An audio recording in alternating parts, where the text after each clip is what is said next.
අපි වැල්ලවාය ඉඳලා කිලෝමීටර් 3-4 ගමනකින් පස්සේ අපි දැන් ඇවිල්ලා ඉන්නේ ඇත්තටම කවුරුත් වැඩි නොදන්න වැල්ලවාය නගරයේ ආසන්නයේම තියෙන ඇල්ලේවල කියන දිය ඇල්ලට. මේකට අලිහොඬ ඇල්ල කියලා කියනවා.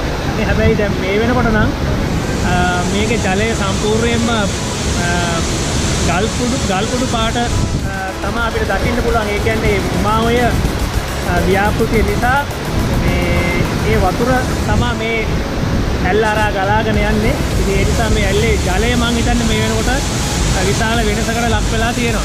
ඉතින් ලස්සන දිය ඇල්ලක් වැල්ලවාය නගරයට ආපුවාම කවුරුත් දන්නේ නැති තැනක්. ඉතින් වැල්ලවායට ආවොත් පුළුවන් මේ වගේ සුන්දර ලස්සන දිය ඇල්ලක ඇවිල්ලා කිරි නරඹලා විනෝද වෙලා නාලා